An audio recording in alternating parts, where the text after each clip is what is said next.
Hey, you know anyone that wants to buy 8,000 acres in New Mexico, in Roy, New Mexico? It's actually all cattle ranching land. It's right next Really? to all the boulders. What's got you interested? Oh, the boulders? It's like literally right next to all the boulders. Just 8,000. Is that a small amount in It's a lot. acreage? It's a lot. Yeah. Do they take check? Probably. Actually, I was throwing out the idea to my girlfriend of just getting some sort of lawyer to help us like cut out a small piece that's right next to the lawyer or right next to the boulders, Yeah. so that we could like just buy that. We don't need 7 or 8,000 acres with a whole ranch on it. Well, I'll buy it and then I'll cut you off a couple. Perfect. Acres. Yeah, just leave I me think a I little could square. spare. This is your world, man. I'm just living in it. Just save me a little piece. Oh man. Well, Justin, it's good to have you here, and thank you for taking the time. You want to just tell the people kind of what you're about real quick? Yeah, man. Well, I'm stoked to be here. I'm wearing a cardigan on the Cardigan Cowboy show. I'm really psyched. That's right. I had that just for you. And just so you know, one of my favorite movies of all time is The Big Lebowski, and that's the exact pattern or cardigan that he was wearing in the movie. So that's a special one to me. I'm stoked, man. I'm honored. The best for the best. I'm honored. Yeah. So I guess a lot of the people that would be watching this show wouldn't really know too much about or me or just kind of the world that I'm in. So I'm a professional rock climber. I've been climbing for a little over 5.5 years now, coming up on 6. I compete on the U.S. national team, and I'm visually impaired, or almost completely blind, in fact. Like 90%? Yeah. So my vision is, excuse me, my vision is pretty interesting in the way that it presents itself. So it's actually not diagnosed. We've done DNA tests, and I've had my blood sent to the National Eye Institute. It's all come back negative, which I didn't think was possible if you like get blood drawn and get it sent off. Came back negative, which I guess means that they haven't mapped the genome for whatever I've got going on. So essentially, they don't know what's going on. So they gave me a temporary diagnosis of an optic neuropathy of unknown origin. It's just more fun MD lingo for we don't know what's going on. But I had a surgery when I was 12 from a MRSA infection in my hip joint, and it damn near killed me. And I was on a vancomycin IV drip, which is a really strong antibiotic. It was like one of the 2 that could take out MRSA at the time. And so I was on that through a PICC line, which is like a super IV that runs up into your chest, like direct deposit. And I was on that for 6 weeks. And there's potential that could have had something to do with my vision loss, but there's not really much way of knowing if that antibiotic could cause optic neurosis.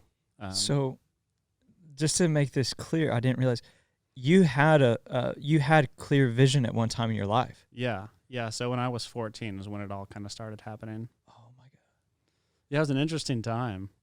Dude, like you're right in the middle of, I'm just now kind of processing what all you would lose. I mean, if you love video games, if you love cars, if you love, I'm guessing I feel like rock climber, skateboard. Like, was that something you're into? BMX? Yeah, exactly. Nailed it.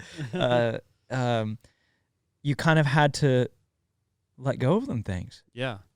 I mean, you're exactly right. So when I was 14, somewhere between 14 and 15, my vision started getting worse, and I didn't really know why. It didn't cross my mind, actually. In fact, my buddy Jacob and I were on a bike ride, and there's a big Snow's Furniture sign near my house, and we would ride by it every day. And one day I was following him, and I couldn't really see where he was going, but it wasn't really bothering me. I just thought, like, maybe it's a bad eye day or something like that. I don't, as a little kid, you don't, a lot of the times things just don't, like, cross your mind. And I remember looking up at the sign and being like, oh, I can't see the sign anymore. And Jacob was like, what the hell are you talking about? It's huge. But that was like the first inclinator to me to think like, oh, something's happening. Wow. I don't even know how to process that. That's crazy. Yeah, it was, definitely, as you can imagine, being 14 and then dealing with something like this. You had just when I was I think I had my 13th birthday in the hospital from that MRSA infection. And I remember thinking like surgery is only for sick people. I'll come to find, when you're when you're that age, it's not really something you ever plan for, having having a surgery that will save your life. If you don't have the surgery, you could potentially die. So, immediately I was kind of thrown into the lion's den with like a hard life. And then a year or two later, I lost my vision after that surgery. So, my parents had just bought us a car, me and my brother. I was going to start learning how to drive, and he was getting his license at the time. And little Honda, I was really psyched on it, but that never ended up happening. So I've never been able to drive. I used to play a lot of, like you were saying, video games. I was like playing Halo 2 competitively, and had to let that one go too. And one of the hardest things for me to give up was actually what you were talking about, was BMX. I was riding BMX all the time.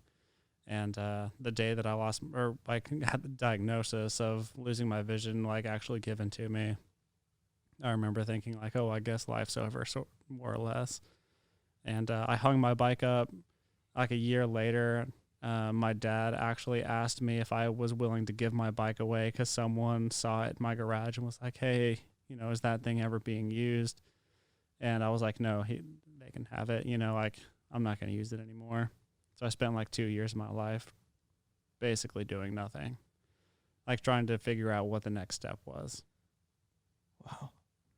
Well, what's interesting is you're the second person now to be on the show that absolutely had their dreams ripped out of their whole life. My father had, which was the first episode of the show, but his dreams of being a professional bull rider, and he was on the way, just as like you were probably on the way with BMX and gaming and all that. I mean, he was really top notch. He had brain surgery at 15 years old. Oh, wow. And he lost the right side. He couldn't use the right side of his body. He had to rehabilitate himself. And then also, like, lack of better terms, he says they took out some major parts while working on his brain. So like he couldn't ever, if he ever had a head injury, it would be a done deal for him. So, but him joking about taking something out is kind of just his humor, right? Like he doesn't actually. Hopefully they didn't actually take anything out. I hope not. But I think not only him, but you too are just such a great example of getting through some life-changing stuff, and even losing a dream like that doesn't mean you have to lose your life. And, exactly. And you've moved on, and so then here comes rock climbing. How did that happen? How old are you?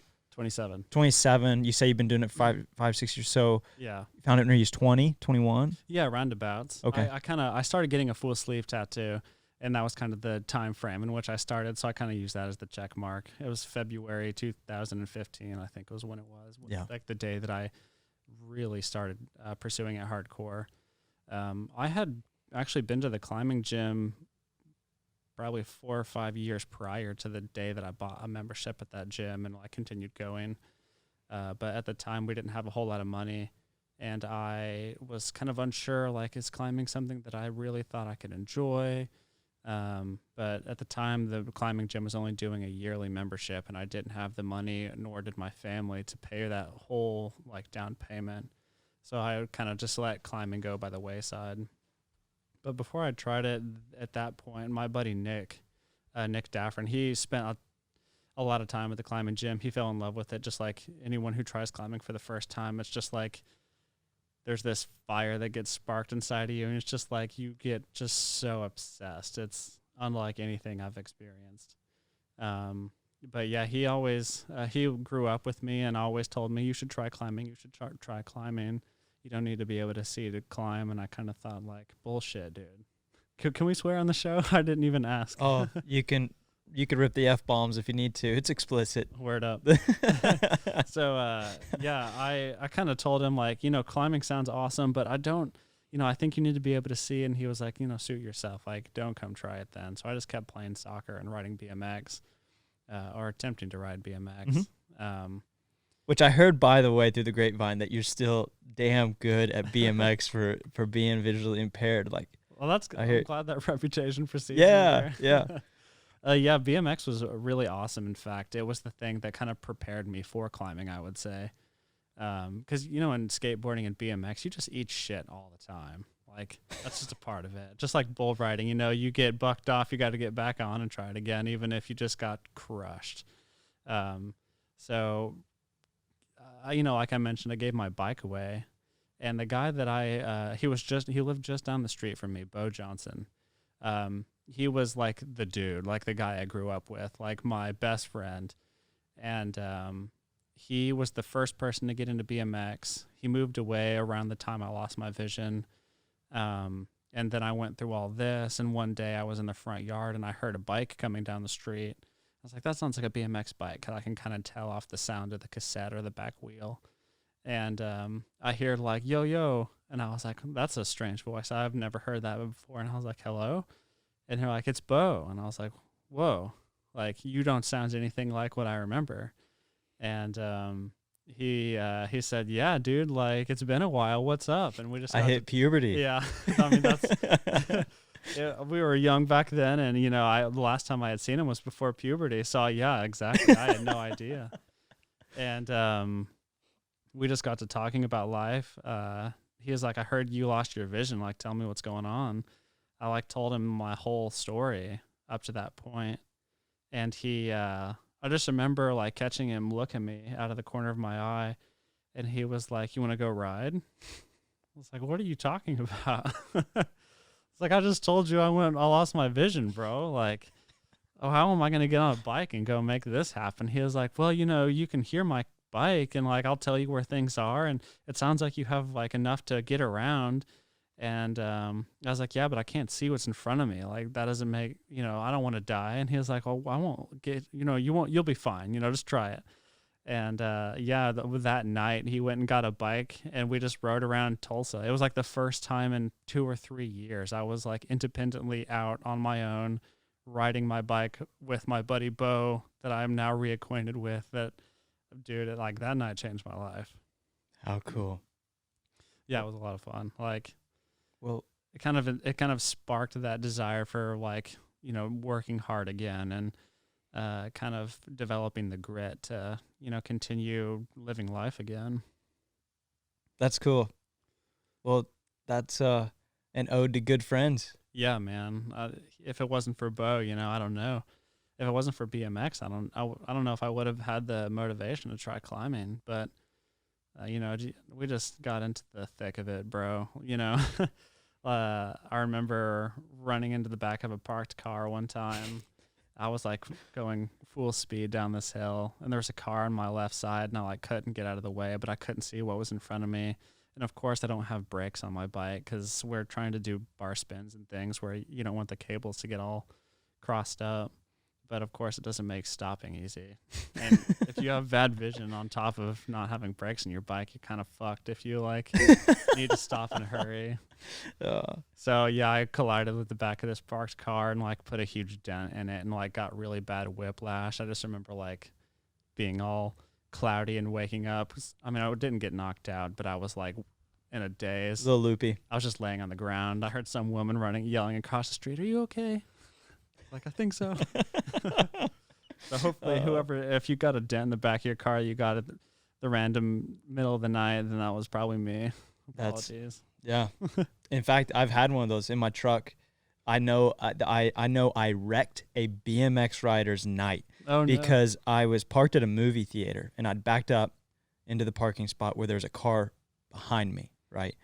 But I had my hitch, like where I pull trailers, my trailer hitch still in the back, like the ball head, the ball pin still back there. Yeah. And I got to my truck and I was like the last one out. So all the vehicles had left. It's just my truck out there still. And I was walking up and I could see this scrape down my tailgate. Yeah. And then I got to looking at it and there was a rubber mark on the ball. So, like, I put together that while everybody was parked out there, some BMX dude was flying in between all the cars and hit my ball, and it just scraped my tailgate. But I guarantee you, I got out better than he did because got the he better end of probably, the yeah, deal. dude, he probably wrecked hard. I wish I could see that on video. But Oh man, yeah, those ball heads are dangerous, man. Like catching a shin or something oh, like that. day wrecker, bro. Yeah, you're done. And you're just like, especially if there's company around you and you can't like let it all out right in the moment. Inside, you're just like keeping it all in, like, oh, Yep. pretty painful. Yeah. Well, man, let's drink to that. So Yeah. right in front of us here, there's a whiskey company. They reached out to me, and they're called OKIE, and they sent me 3 of their bottles, different kinds, and they told me actually which ones to start with, and that is I believe it's like their French oak or something. It's wheat and Sounds exquisite. wheat and spear, I think, spire. I don't know how to pronounce it, but I probably need to do more research when people send me their stuff. But I like whiskey. You like whiskey. I like whiskey. I thought we'd try all 3 throughout That's great to me. the evening. If you don't like it, we'll just edit that part out. We gotta keep it raw. Yeah, we gotta keep that Cardigan Cowboy show here. That's right. So grab that one right there by you. That's the first one. Well, cheers, brother. Hey, cheers. Yeah. Yeah. All right. So Thanks this to is the OKIE wheat. for the wheat. The wheat. The wheat. Yeah, I'm gonna try and Act sophisticated. make it seem like I'm a sophisticated Like you man. know what you're doing. Yeah. Spin it. Pinky's out, right? Smell it. Whew. Yeah, it's whiskey for sure. Yeah, in fact, your cousin Cody was one of the guys that got me into whiskey more. I like that. Yeah, he's a big rye whiskey drinker. Yeah. I mean, I like rye whiskey. I think Yeah. I'm more of a I like Scotch a lot. I love these. These are Southern whiskeys, right? Yeah, this is out of Texas. Okay, cool. Yeah, I love the Southern whiskeys. That like the smooth, Mm-hmm. easy to drink whiskeys. That's good. And I'm not just saying that because I got sent free bottles. Yeah, absolutely. It's really good. It is quite good. Like I don't drink a ton. Like as a climber, I save it for special occasions, and so like it's cool having a really nice whiskey in a cool environment like this. You've really set the place up pretty nice here. Yeah. Is this Thank a screen back here? Or It this is a real fireplace. It's a real fireplace. It's not real. It's a just a fake Well, fireplace. I feel the heat Can you? in my heart. Yeah, man. So that's what we wanted, right? I wanted a podcast where it was just real, raw, authentic. Yeah. So I started thinking like, well, how do you make people comfortable? Like where are the best conversations had? So I think a cardigan is a good start. Cardigan is indeed. Get cozy. Then I love cigars, but also something interesting about a cigar is you have to hold it, right? And oh yeah, I need to. I'm can you see sleeping it there? on this. it's right. Yep. You got it. That's me and my dad's favorite type of cigar, by the way. It's delicious. You don't even have to light it. It's tasty. Yeah, it's tasty. Wow, it smells like chocolate. Yeah, there you go. You're getting it. It's infused with coffee. Okay, I can smell the coffee and Yeah. the chocolate, and it smells like there's some caramel and some Yeah. You should spicier, taste it. peppery notes. Yep. Oh man, yeah, that coffee really comes out in that. So if you're ever speaking or talking or you can throw that out. Just spit it out. Yeah. But if you're ever talking, I learned that if you have something in your hand, it makes it easier. It makes it easier. does. It eases. It's a comforting feeling. It's a good pointer too. That's right. That's right. You got it. I used to smoke tobacco pipes. I have a couple of these Peterson tobacco pipes I really like. They're from Ireland, Mhm. but I found myself pointing with them a lot. That's right. Well, I feel like I'm an old soul. That's good. Yeah, man. So yeah, if you have a cigar in your hand and you have a drink to kind of loosen you up, That's right. and then you need the fire. You got to have the fire. And so I've grew up loving fire and candles and things like that. And so I just wanted to make a good spot to have good conversation. Absolutely. Yeah, no, this makes me think of spending time outside. Sometimes we're out climbing, and it's climbing, of course, is the objective, but, just being outside, being by the fire, sharing stories over a fire pit or, even if there's no fire, sometimes you're just sitting out there and like if, for instance, if you're just like in a tent and the place doesn't allow for fires, like just being in the kind of it's that type 2 fun, like it's kind of hard, but Mhm. it's really comforting at the end of the day to have a place to come back to and just like spend time with one another, good vibes.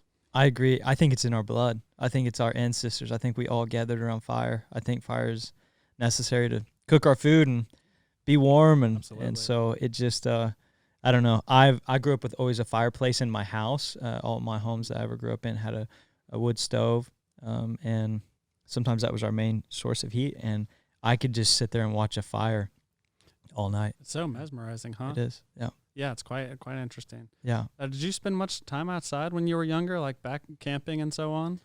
No, but we rodeoed every weekend. So my parents ran a junior rodeo association, so we camped out. Like, we didn't have the fancy horse trailers and stuff, so like we were pitching a tent and doing stuff like that. So I felt like we still roughed it and camped, but we rarely ever, like, we went out to Talquah River every now and then and camp like once a year and do stuff like that, but never like the full camping experience. And then as I got older, I got a fifth wheel, so I like to glamp, where you pull up. Way. Yeah, man, pull up, hook up, got a nice toilet and shower still. Yeah. I mean, anymore, I feel like that's just kind of the way that, I don't know, like, for a while there, it was fun to kind of, we call it living the dirtbag existence. Like, you find yourself like sleeping in a tent for a couple months in the desert, because that's all, like, you're climbing, there's nothing else around you but just like sand and rock. Mm-hmm. And so you just climb every single day. You don't shower for 2 weeks, drive into town to take a shower. But it's nice, man, having a place to get away from the wind and the cold and just the hardship, having a van or a trailer. That's the one thing I think I'm lacking with not being able to drive more than anything is I'll never be able to own a van. I need to figure out a way to get a van or just build out a trailer and have people haul me around. That's right, dude. I honestly think you're going to be so successful in your life that at some point you're just going to hire a driver. You're just going to have whatever you want, dude. They'll take you wherever. So I think you're on that path for sure. Speaking of, you have a YouTube channel that I pretty much just fanboyed over today. And I appreciate that. Yeah, I loved it. And I invite everybody that's listening to go check you out on YouTube. The stuff that you're doing is crazy.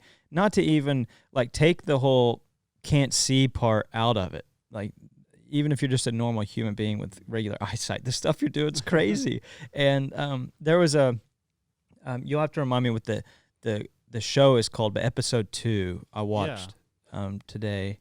Yeah, so I just started calling that series Life Through Broken Eyes. Okay, Life Through Broken Eyes. I watched episode 2, and you started out by talking very, very vulnerably about like this really hard boulder, and that it was really messing with your head, that it was a visual aspect. You really needed to visually see this handhold, right? And it was really like getting to you, that like it was your handicap pretty much that was holding you back from finishing it.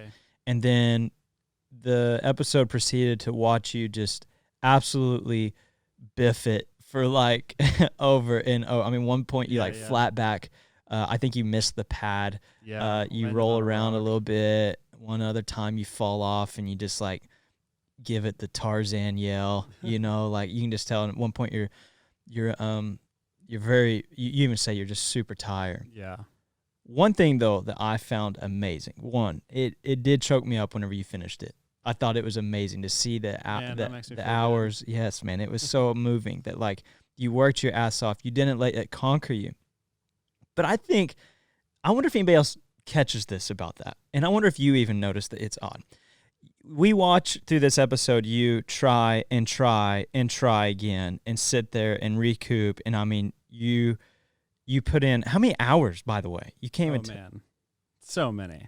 Okay. Days. Like probably a grand total of 20 days plus spent on that one climb, and a day being like 4 or 5 hours of your time invested solely focused into that one project. So the one thing that I took away from it, though, that just absolutely amazed me was you go through all that, you hit hard, you fall, then you accomplish it, and you do a one-arm chin-up on the ledge of this son of a bitch. Like, seriously, like, you're on the edge. I don't know, where you ended was kind of like a hang. It's like you're hanging off the side, and you're, like, yelling with excitement, and then you let go with one arm, and you chin up with, like, your left arm. Yeah. Yeah, so that climb above it, it's like another 40 feet of wall. So if Yep. you wanted to top or summit that wall, you would have to climb that roof and then go up. Mm-hmm. And if you don't have a rope with you, you're what they call it soloing. So essentially, no fall zone. You're not allowed to fall. You'll go up and you'll summit at like 40 or 50 feet, which isn't like unreasonable. I've done it before on boulders, but in this situation, that boulder is kind of known as what's called a drop off. So that's the finish hold. Like there's a start point and an end point. That's like the designated Mm-hmm. kind of route the boulder takes. And I had been working on this thing for so long. It was like um, we call it like a dead point move. It's like a move where it's not a full on like commitment jump. We call those dinos, like where where your feet come off and you're like full on jumping and catching a hold. Your feet kind of hold this big swing, and there's a particular move where this is kind of a mix between a dyno or a dynamic move and a dead point. Dead point being like a stab to a hold, and it's like if you don't hit that right, you're falling because you're kind of in space,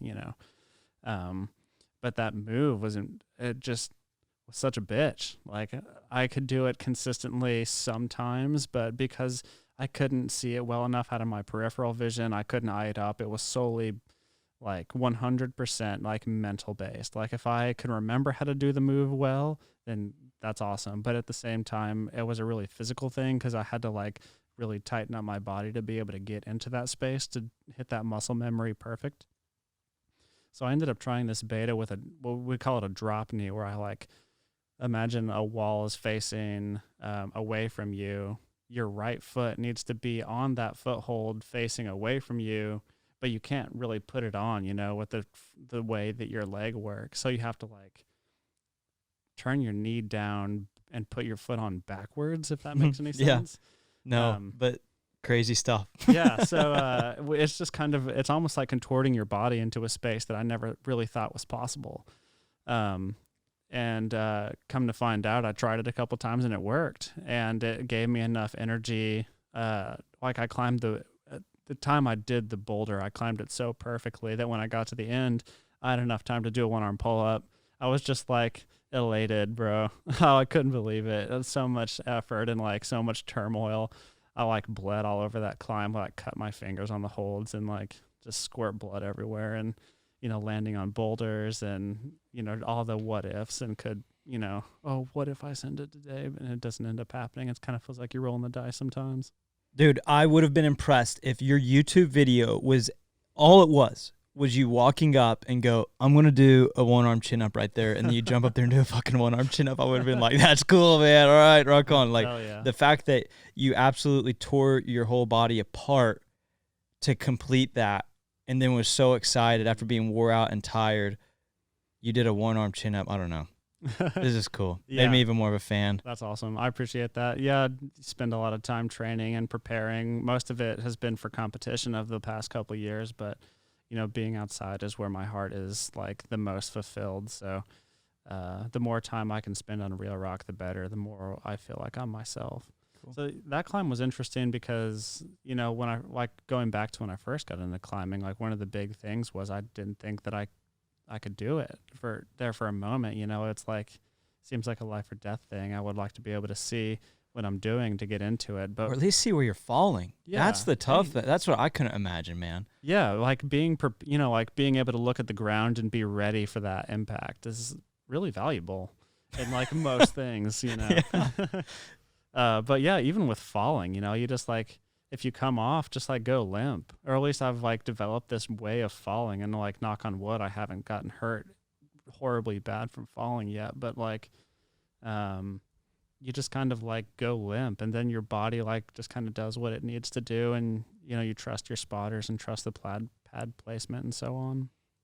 But when my buddy Nick first started like coaching me up the wall, or guiding me, is what we kind of termed or deemed it like being a sight guide. Whenever you have a visually impaired or blind climber, and the whole goal for the sight guide is to describe to them what they're climbing and tell them exactly how to get to each hold with their hands or feet. And so Nick was kind of the first person to start doing this for me, and I kind of realized that, with the help of a guide, I can kind of climb like anybody else, but a little bit slower. And that climb kneeling before power we were just talking about was like the complete opposite of that. There's like no, like even if someone were to like tell me exactly where this hold was, you know, wasn't that much help. I think I could have done it. I think I could have been like, it's way out there. If it's so far, bro. It's impossible. Sometimes it feels like that. It's like, oh, it's so impossible. It looked like it, man. Like I was like, holy smokes. After I figured out what you were trying to go for, it's like, dude. Yeah. That's cool. You're doing stuff that human beings with full capability couldn't do. And you're doing it with without vision. It's amazing. Well, it's absolutely amazing. How do you like the whiskey? It's amazing. Is that one good? I'm enjoying it. I'm trying not to drink it too fast. I've got like just a little tiny bit here left. But I tell you we've got what. 2 more bottles to go through. Yeah, right? yeah. I tell you what, set that one down. You take a little sip. Well, we'll set this one down and let Yeah. it air out if that's the case. Yeah, that's the case. And we'll grab the next one, and we'll just kind of give it a little shot here. Now, this is the traditional bourbon. Traditional bourbon. By the way, these bottles are really cool. They put like a spear of wood in it, and I think it flavors it or cures it. Or I got to do more research, but if it's anything like the first one we had, it's delicious. So I'll give you this next glass. Oh, thank you. A little piece of wood in there. It sounds like they're trying to branch out, right? Right. So most people that know me know that I've got dad jokes for days. They're trying to branch out. I love it, dude. I love dad jokes. Well, that's good to hear. I've got plenty of them. Do you? Oh, yeah. Yeah. Well. Mostly puns, though. All right. Well, cheers. Here's Which one is to, this? The traditional bourbon. It's bourbon. Yeah. Dude, that's my favorite. Toasted oak. Thank you, Oak and Eden.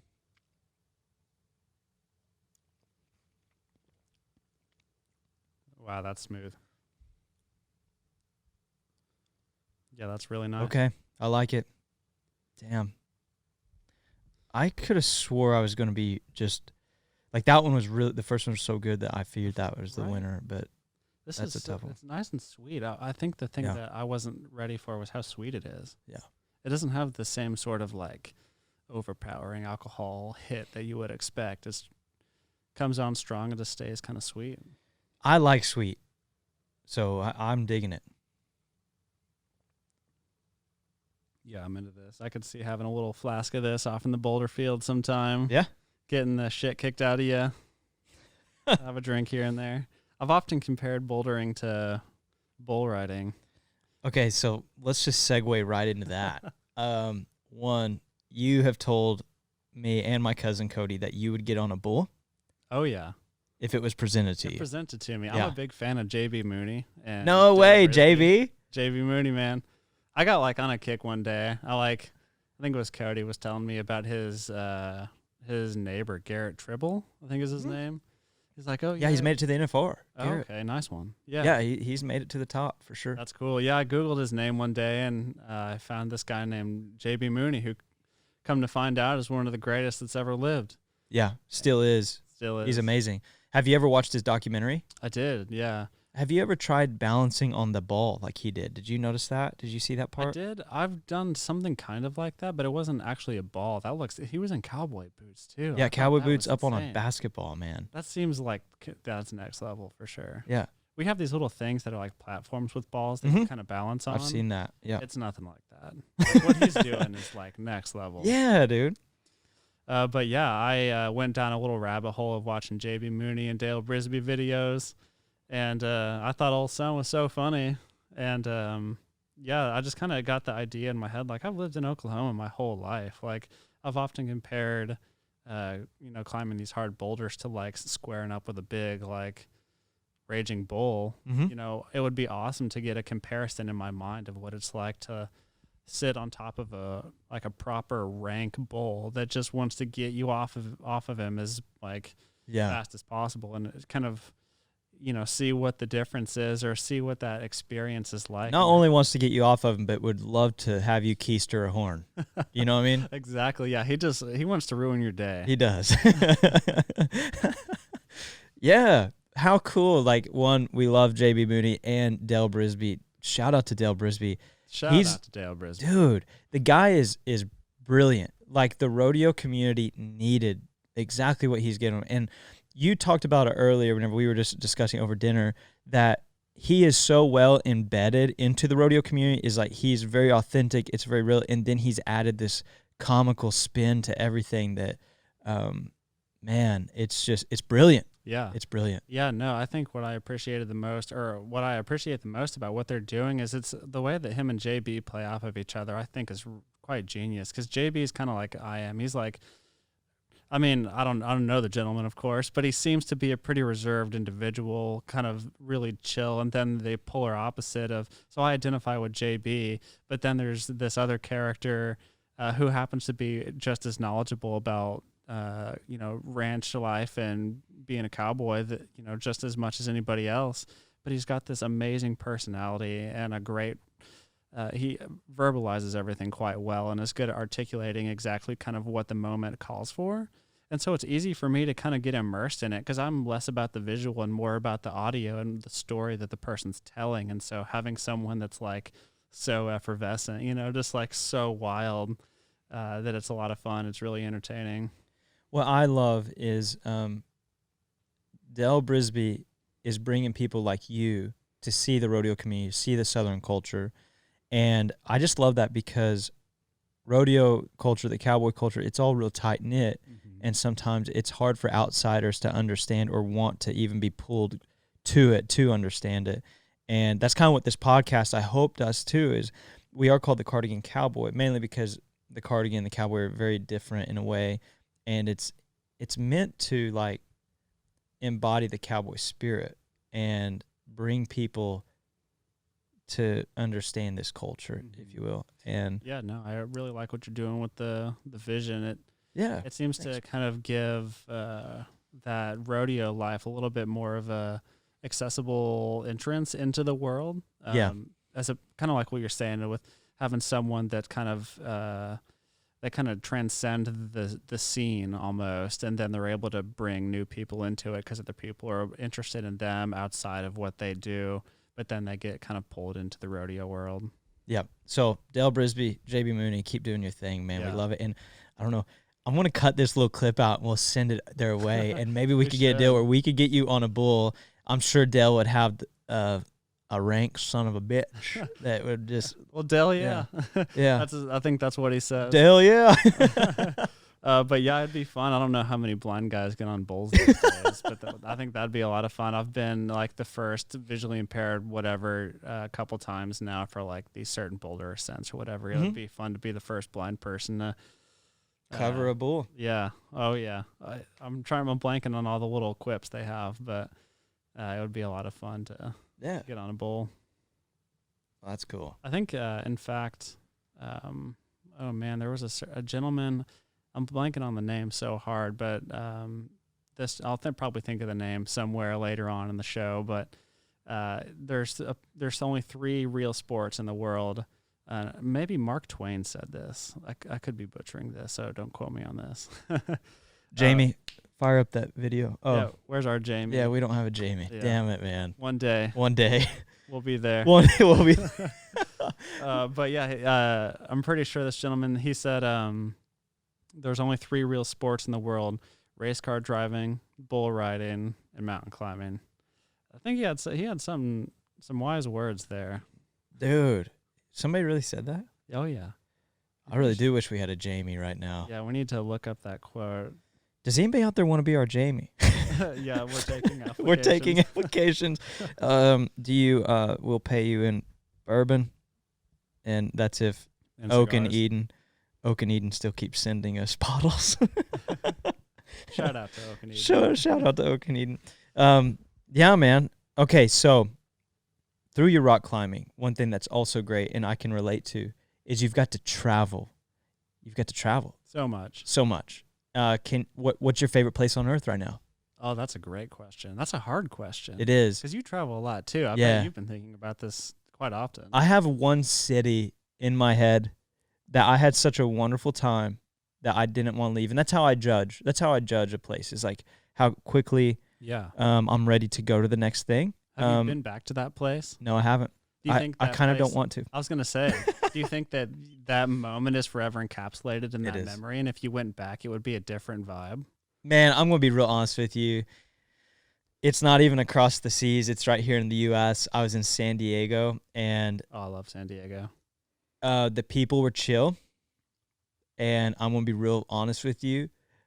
To me, in my mind, the hottest girl in the room picked me out, and we hung out for 3 days with her friends, and we had an absolute amazing, fun, just absolute amazing time. That's Like where it amazing. was the first time in my life that I was leaving somewhere, which by the way, like I am the type I've gotten used to leaving. Mhm. Like I like the leaving part Yeah. a lot. So it was the first time that I'd ever left somewhere and I didn't want it to end because like I knew with this girl, like it wasn't good. Like she had her life. I had Yeah. mine. We just happened to cross paths. Just like the perfect time. It was, and we had such a good time. Also, there's a guy out there that was like my best friend. I met him one night, and he was so much fun. He was from Sweden. He looked like a gosh dang Lannister or like Khaleesi's brother. He had white, long hair. Oh, that's His name cool. was Lasse. Lasse. And me and him were the best of friends, drinking buddies. I've never seen him in my life again, but he's like scorched in my brain because I had like this beautiful woman. I had my best friend that I just met, and That's perfect. we ran. I think it's called like Gas Lamp District or Gaslight. Anyway, Okay. we yeah. ran it around, and it was just cool. Also, the next morning, I had the best pancakes I've ever had in my life out there, somewhere Pancakes. somewhere outside of. I love pancakes. Dude, I love pancakes. I Do you can't- eat peanut butter on your pancakes? Oh yeah, I got to. If you That's don't the eat- way to go, if you isn't don't it? eat peanut butter on your pancakes, you're sleeping on it, bro. Dude, Like for real. you ain't no cowboy. You ain't no cowboy if you don't eat peanut butter on your Yeah, gosh so darn. Yeah. Anyway. enough about me. What about you? In your Yeah. child, is there been a special place? So there's this place just south of Paris, France, called Fontainebleau. Fontainebleau is one of the first like meccas for bouldering.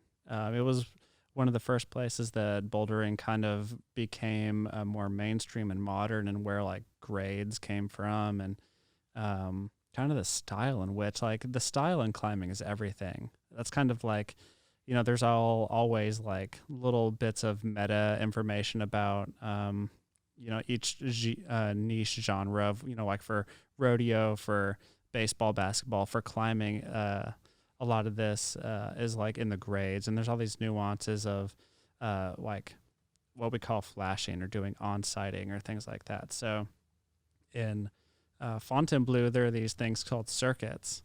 And so let's say that there's a blue circuit and a black circuit and a white circuit. And so let's say the white circuit is the easy circuit, the blue circuit is the intermediate, and the black is the advanced. And on this circuit, there could be 100 boulders, just so many. The forest is massive. It expands for miles. It's just absurd how much rock and how many boulders are out there. And so the best style to climb these is to try and flash or on-site these. Flash being doing it first try with information. Like if you watch someone climb it right before you climb it, you kind of know how it goes. They call it a flash if you do it first try. On-sighting is not having any information on the climb.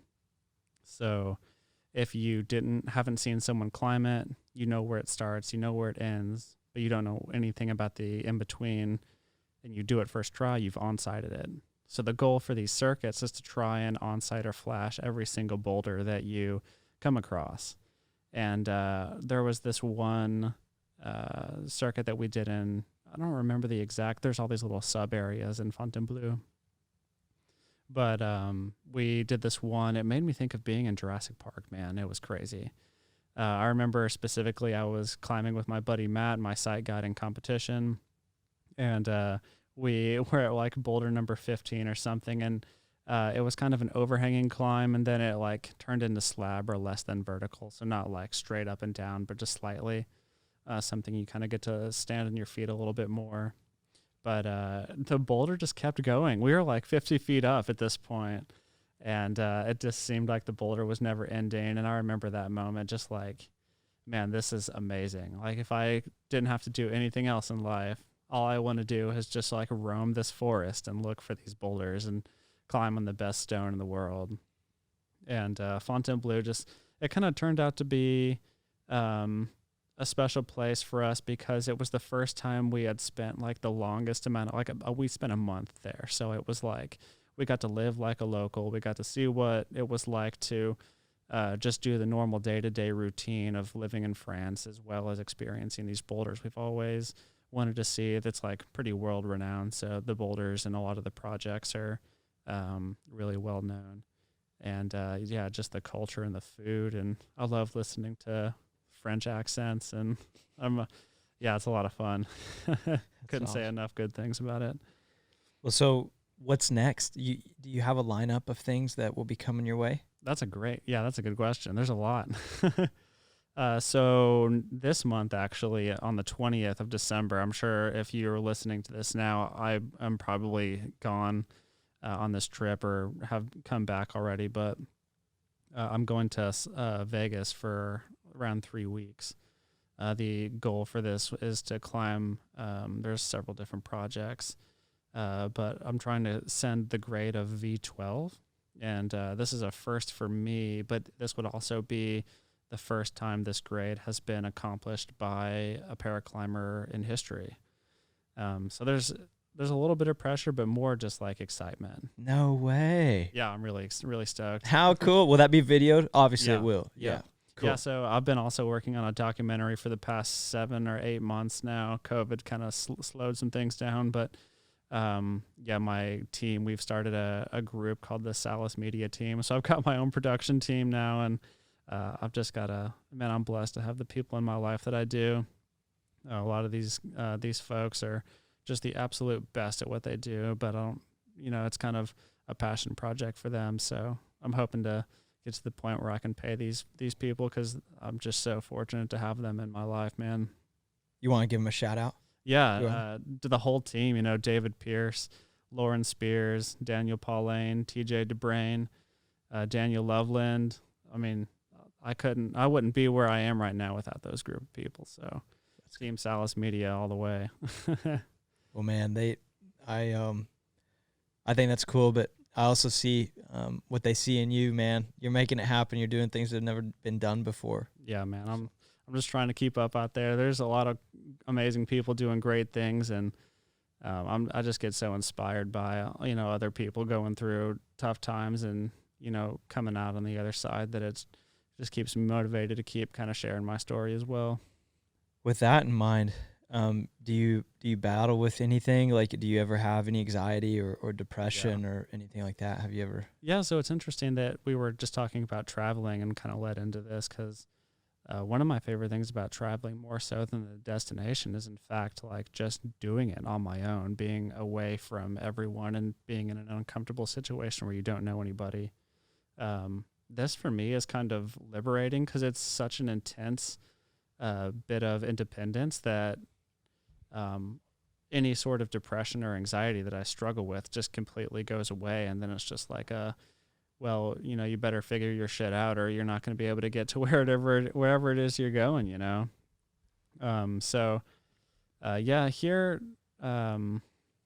lately I've been struggling with depression quite a bit. It's being a visually impaired climber and kind of promoting paraclimbing right now is, it's already hard enough being an athlete on the up and coming rosters, but yet alone being a paraclimber. I've always struggled with anxiety and depression, but it's been quite a bear over the past couple months, I would say. Yeah, I don't think you're alone. I think the COVID has added such a spin to everybody. I know I've felt it, and I've even thought about seeking help at times, as silly as that sounds or anything, but sometimes just getting out of bed's tough. No, and I've true. never, ever been that guy. I never have. Which brings me to, I don't have many regrets in my life. And one thing that I wish I could go back and change on this topic is I dated a girl, I won't say her name, call her Audie. She was like the car. Yeah, like the car. She was beautiful and great and a phenomenal person, but she really struggled with depression while we were dating. And I took it very personal. Like, I took it like, so you don't like me? Like, it's about me. I made it about me. How stupid is that? And then I made her feel bad about being upset. And, you know, she would just have like these spouts of like just not understanding why she's where she is, or anxious or depressed, or cry. And I handled it so wrong. I handled it like the whole, like, well, just get tough, get over it kind of thing. And I look back on that and I wish I could kick my 23-year-old self in the nuts. But really all she wanted was a hug, be told it's going to be good, that we're okay, and that she's important and that she's loved. And I really regret how I handled that. Then fast forward to these last months have been absolutely harsh on me. Like, I didn't realize what depression was. I didn't realize what anxiety was. And it's here. It's real. It's real, man. Yeah, I mean, I've always dealt with it, but of course during the pandemic and kind of being isolated from the people that you would normally, like, you know, call on. I mean, of course, like Zoom and Discord and what is it called, FaceTime and all that. Like, that's great, but like there's something special about being in person with the person you're communicating with. There's so much more to like you could be saying something and your body's saying something completely different, and that's not going to be interpreted the same way. So it's difficult having those conversations. It's almost like we're all having long distance relationships, you know? For sure. So, yeah, man, do you have any pointers or anything that you do to kind of pull yourself up again and like get after it? Yeah. I mean, I think for me, one of the biggest things is like having the goal, like having, you know, there's in our journey, I've found that, you know, it's going to be good, it's going to be bad, but without the bad, you don't have the good. You know, without the low points, you're not going to be able to appreciate the high. Because if it was always good, you're not going to ever know anything different. You're not going to know it was good when it was good. So if you don't have those highs, you're not going to be able to experience the high, or excuse me, if you don't have the lows, you're not going to be able to experience those highs. So, you know, I wouldn't say, I mean, just, I'm trying to think of the right word to say here, because it's interesting. It's like enjoy it, but of course it's not enjoyable. It's like type 2 fun, you know. It's one of those, or I guess you could call it type 3 fun. And climbing or being outside, we have these like different genres of fun. The first type of fun being like the fun that's enjoyable to do and fun to talk about later. Type 2 fun is you're not enjoying it in the time, but you get to talk about it later, kind of like a cool story later. Type 3 fun is it's not fun to do now and you won't want to do it again, and it's not fun to talk about. Yeah, man. Yeah. Well, with just like the hard times these days, it's kind of felt more like type 2 fun, because, you know, it's, you know, we're all dealing with the same thing, and being able to rely on your community, your like close friends, or, you know, your partner, family, you know, just like let people know around you that like it's okay to be fragile right now.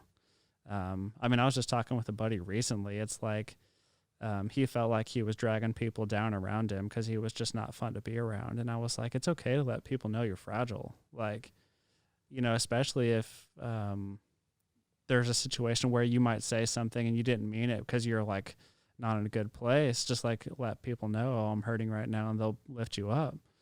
Mm-hmm. So that's really important. It's so interesting you say that, because that's one thing that I've noticed is like I'm ashamed of it.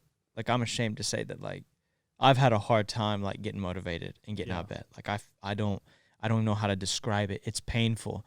And then I'm ashamed to even talk about it because I feel like I'm trying to like get attention in some way. Yeah. And then what you just mentioned of I'll sit around in my house, right? And I'll be like, man, just feel so lonely. Then somebody will call and they're like, hey man, you want to come over? And I'm like, man, I don't. Yeah. I don't. Yeah. But it's such a weird place because it's like you want attention, then you don't. And it's a strange place. And I think if I could give a message out to anybody listening to this that's going through that, really push to still go. Yeah. Still go be with those people whenever you get invited, and still interact. And then if you're listening and somebody comes up to you and tells you that they're not in the right state of mind, listen. That's all you gotta do. Yeah, Just listen. be a shoulder for them. Be a shoulder. Like, you don't have to give them advice. Like, that's probably not what they're looking for. Yep. Because I'm sure they've gone to people and like, what would you do? And they just get like talked to for a while.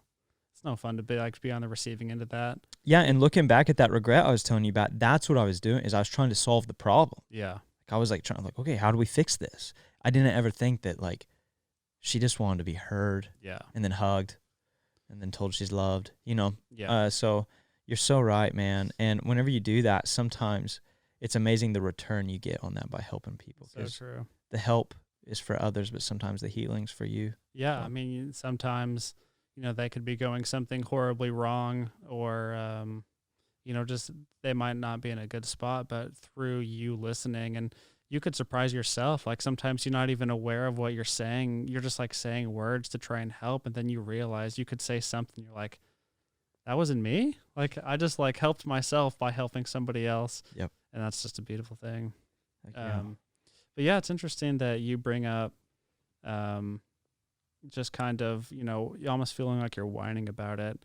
That's kind of like one of the things that I have a hard time with, kind of with telling my story, is I don't want to sound like just another dude who's got another problem, who's just whining about it on the internet. This is like something I struggle with quite often, which is really interesting because I'm trying to market myself as a visually impaired, like first ascensionist. Like this is what's been working and like what people are psyched on. And it's awesome. You know, I love watching somebody going up against uncertain odds and coming out victorious. Like that's awesome. And I like the struggle and the grind aspect of it all. Nonetheless, when I'm kind of marketing myself to companies for potential sponsorships and things like that, I have this weird balance of trying to market myself as a blind climber, but not so much so that it's like a whoring my disability out type of feeling. That's a delicate line to balance, and it's been tough lately because I'm just like dealing with a lot internally and then trying to go out of my way to still make this climbing thing work and, you know, kind of do the whole marketing thing. And, you know, I just want to climb. Like that's where I get rejuvenated. And, you know, when I'm struggling, I need to climb. But if I'm not enjoying climbing from kind of the professional side of it, it's kind of it's just a hard place to be sometimes. Well, I will tell you this. I have a lot of verbals of people that are willing to come onto the show and sit in the exact chair that you're in. Some being well-known lawyers, some being well-known actors, others being chefs, NBA basketball players. And every time I talk to somebody about my podcast, they always ask me what it's about. And I always tell them, like, we are just about great people with great stories that have that cowboy spirit of, like, they've been bucked off, they've got back on, how did they do it, where are they going? Right. And every time I mention all those people and include a rock climber that, by the way, he's visually impaired, out of everybody, you've been the one that they are most excited about. I've gotten all kinds of people actually that remember me telling them, they're like, man, when are you having that guy on? So like I think you're riding the line perfectly because you don't need to be ashamed or deny the fact that you are visually impaired. Mm-hmm. But dude, the proof is in the pudding. And watch those YouTube videos. You are a top-notch rock climber. It's not like you're a mediocre rock climber trying to ride out the fact that you're blind. Like I'll say it this way. If you showed anybody those videos and just left out the whole blind part, mm-hmm. they would be blown away just by what you're doing. Then you add in that you have some, you know, broken eyes, and it's like, holy shit, dude, this guy's got it going on. Well, thank you. That means the world. So I think you're doing really good. Never once while hanging out with you have I ever felt that you've had to feel sorry for me. This is me. In fact, if you've noticed, I'm the one like, hey, there's a step there. Watch this, you know. No, so I appreciate the hell out of that. Yeah. So I'm always trying to protect you. I can't ever tell exactly what you can see and what you can't, but you're doing great. Which also brings me to the first time I ever met you. I gotta say, like, you came to my house in Bristow. Whenever I lived in Bristow, you came into the shop. And my cousin Cody, who give a shout out to him. He's awesome. Shout out to Cody Hayes. That's the homie right there. The OG. The OG. So he's always told me that he had a professional rock climbing buddy that had was visually impaired or blind or whatever. And so we had a big get together, and you came. And you walked in, man, and I actually shook your hand. One thing like that I've noticed, I've picked up on that you do, you put your hand out first. Oh, yeah. That's the point. That's the point. So people go to your hand. Come and meet me, because I will often mess up. Social cues. But like you walked in, I shook your hand, and then you proceeded to, we had a TV showing a football game going on, I think, and you like sat there and watched TV, and we had a full conversation. Oh yeah. And then Cody came up and made like a blind joke to you or something like that. Yeah, he does that. Yeah, dude. Like I'm like, hold on, wait, you're blind? And like we had this whole, and I don't know why I was so blown away that I never even realized that you had any kind of issue. You've trained yourself, these little things that you've done. Like you looked at the TV, you like looked at me when I was talking. I never even noticed. And then it touched me so much that I got absolutely stoned out of my gourd that night. And I this is so true. I acted like I was blind as long as I could. That's I like awesome. went to the shower. I closed my eyes and I promised I wouldn't open them. And I took a shower and I brushed my teeth. I have so much, just putting toothpaste on a damn toothbrush, dude, with your eyes closed it's kind of cruxy. Dude, it's cruxy being like hard. It's so hard. Yeah, so after that, I fell down twice. I had bruises. Oh, no. Yeah, dude, and so it just gave me insight. And then also it just added to, like, it made me think, like, how do you help people that are Right. have visually impaired? And then how do you make them feel valuable? Which brings us to a job. Right. Like, what do we do to get these people work? And like, is there any work for visually impaired people? Like, is there a group out there helping those type of people? Yeah. So New View, they're based out of Oklahoma City. I think was their original location, but they have a chapter here in Tulsa as well. So New View is one of the largest, what's the right word, employers of visually impaired and blind people in the United States, potentially the world. I'm not 100% sure on that, though. I'll just say the United States. So the whole idea for them is to help visually impaired and blind people get underway and just be as independent as possible. Sometimes, the reality is it's hard for people with visual disabilities to find work. And so these people help give them opportunities that they wouldn't otherwise have, and kind of they'll train them in whatever crafts they want to learn. I've been going to them for eye health and some occupational therapy things, and all sorts of different things. They're a really good company, so they do a lot for the low vision community. And actually, I think it was a year or two now ago, we did a summer OWL camp with I think it was like 75 to 100 visually impaired kids came and tried climbing for the first time at a gym in Oklahoma City, and that was a lot of fun. How cool, man. Yeah, we had just blind kids running everywhere. Had a bunch of people helping them tie in and get up the walls, and I did a little presentation for them and just kind of coached a couple of them, and just tried to be as present as I could with these kids that are experiencing climbing for the first time. How cool. So I think we've discussed it, but this show, like, if it ever does produce a profit, which it's not right now, but if it ever does, we want to take half of it and give it away. But like, we don't choose where it goes. We're going to let the guest. And I am going to work a deal out. If it ever does produce a profit, we're going to go back to the previous episodes and give. But like, would that be an organization that you would want to give to if you could? Yeah, absolutely. They do amazing things for the visually impaired community, and so I think it would be awesome to have some funds go to them. So big shout out to New View. Yeah, that's great. And then also, do you know the people there or the any leaders there at New View? We'd love to have them on the show. If that would be awesome. It'd be really interesting to get some of I think my Dr. Bradley, I think that would be an interesting person to talk to, because she deals with a lot of all sorts of different vision losses. Yeah, let's link up. up. I didn't really know her story at all. She's just one of the doctors there, my doctor there. Cool. Yeah, man. We would love to help out. And I don't know. I've just been very touched by your life and like your path that you're on. And I have never been around anybody that was visually impaired. And so you're kind of my first person to be around. Yeah, like that. And I don't know. It's just like one of those things that you realize that it's tough. Gosh, it's tough. Yeah. I mean, even being an employer, like let's say I owned a company, I was trying to think of like, what could I do to help these people? Like what job could I give them? Yeah, and like absolutely. you don't realize how much your eyes are so important to your day-to-day activities. Right. And so, Yeah, it's yep. interesting too, because I've often I found myself wishing and like sometimes longing for being blackout blind. I actually find that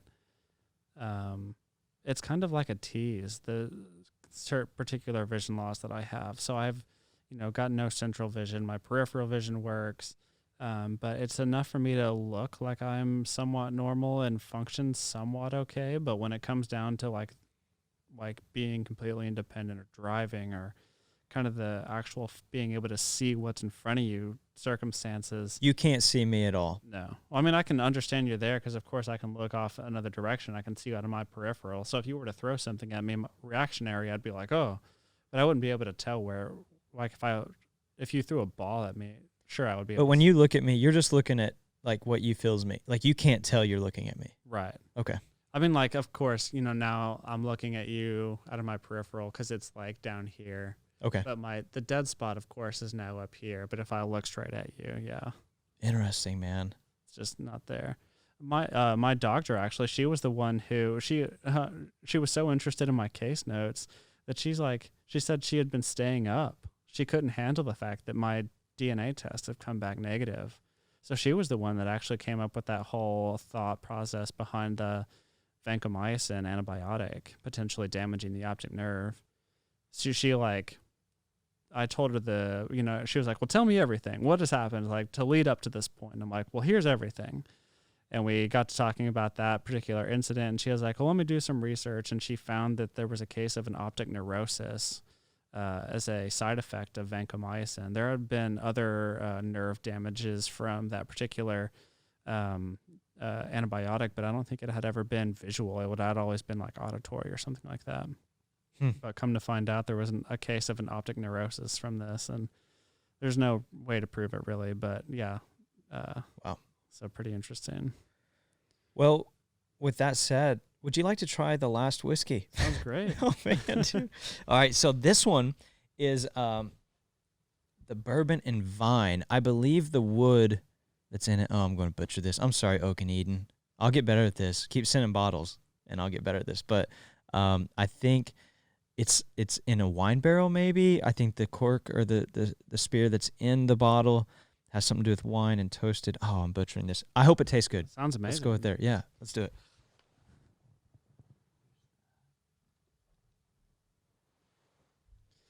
This is the right way to do it right here. Hey, here's to Dale and JB. Here's the right? Dale and JB. Oh, yeah. Whew. What do they say? Go in the full 9? Is that? I think so. Is that what we're doing right now? I think so. Yeah? You like it? I don't think I've been disappointed with any of them. I don't think Maybe so. I'm a simpleton. I don't know. They all taste amazing. It's hard for me to discern. They all just taste like great whiskey. Yeah, they did good. They did really good. They're all good. But yeah, Cody's funny though. He's a very he's just been one of the best friends I could have ever asked for, especially in the time that we kind of came to know each other. Cody is, if you guys don't know this, Tauss's cousin, the Hayes family. They're kind of synonymous. I come to find out in the Oklahoma rodeo community. And Cody and his cousin Brant started climbing at the climbing gym I think it was the same day, one of the same days that I had first started going there. And Cody was climbing in his cowboy boots. What? Yeah. That sounds like Cody. What are these boys doing? Yeah, well, we'll give Cody a couple minutes here because he totally deserves it. Cody is a cousin that's younger than me. And as far as I'm very blessed to have an amazing family, and he is no exception to that. He actually is the handful of guys that I could call right now and tell him that I've got a mob outside my door, and he would come choke slam some people. He would knock heads for sure. Oh, for sure. So he's got a side. In fact, I always say whenever people ever like ask if I'm a tough guy, I'm like, dude, I couldn't even be tough the toughest guy at my own dinner table. You know what I mean? Like whenever you get Cody and Rance, you mentioned, and then my cousin Chance, and then my brother as laid back and quiet as he's held a wreck with. So I've always been the cool guy because they knew they could kick my ass, and I knew it too. And so I've always talked my way out of it. But Cody has always got a special place in my heart because he is one of those guys that is just always there. Yeah. He's always called and checked on me no matter what. I travel the world.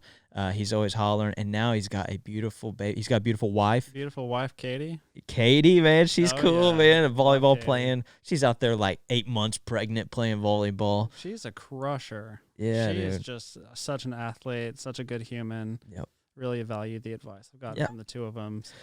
So then Cody, they had a baby. They have a baby, Dawson Walt. Yep.